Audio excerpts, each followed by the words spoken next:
In the heart of a desolate urban wasteland where crumbling skyscrapers and twisted metal formed a chaotic battleground, Yuji Itadori and Ryomen Sukuna clashed with a ferocity that shook the very air around them. The ground beneath them trembled, cracked, and split as the two formidable entities exchanged blows, their power creating shockwaves that sent debris flying in every direction.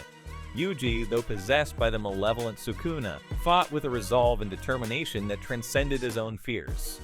His eyes, usually so full of warmth, now burned with a fierce, unyielding fire.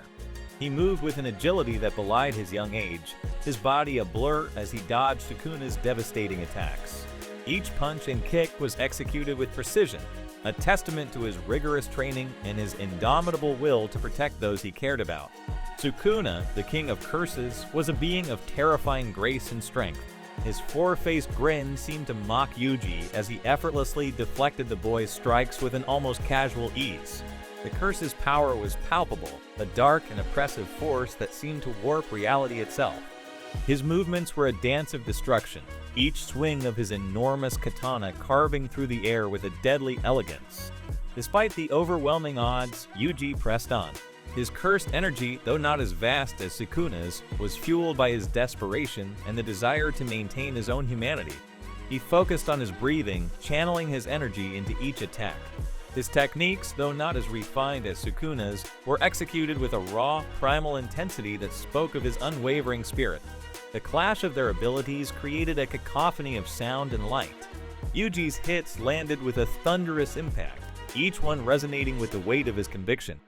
Sukuna's counterattacks, however, were like the roar of an ancient beast, each strike a testament to his sheer power and malevolence. The battlefield became a symphony of destruction, where every move was a note in a discordant melody of chaos. Yuji, realizing the sheer scale of Sukuna's strength, decided to change tactics. He began to employ his knowledge of strategy, trying to outthink the curse rather than overpower it. He used his surroundings to his advantage, hurling debris and using the environment to create openings in Sukuna's defenses. Each maneuver was a calculated risk, a gamble that could either turn the tide of the battle or lead to his undoing. Sukuna, for all his arrogance, could not ignore Yuji's ingenuity. He found himself momentarily caught off guard by the boy's unpredictability. A fierce grin spread across his face as he recognized the challenge Yuji presented. It was a rare thing for Sukuna to be genuinely entertained, and Yuji's tenacity seemed to amuse him, though it did nothing to soften his resolve. The fight raged on, a brutal exchange of power and will. Yuji's strikes became more desperate, each one a testament to his unyielding spirit.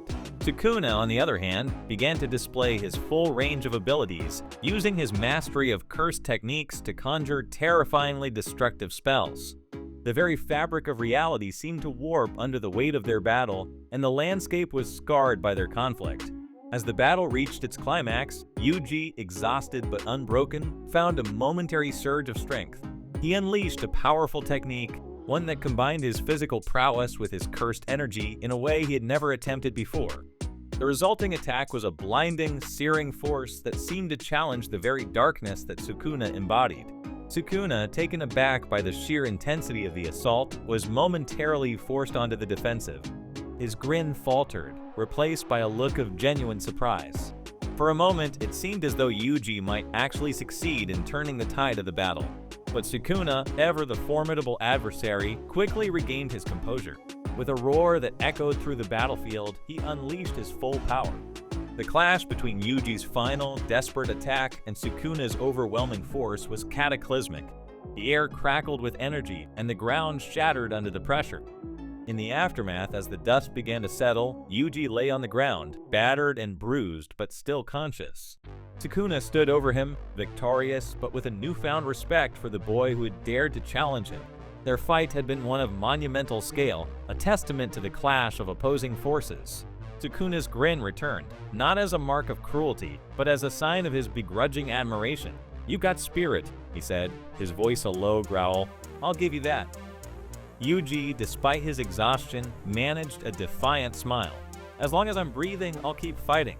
With that, the battle between Yuji and Sukuna reached a temporary pause, leaving the battlefield marked by the scars of their ferocious conflict.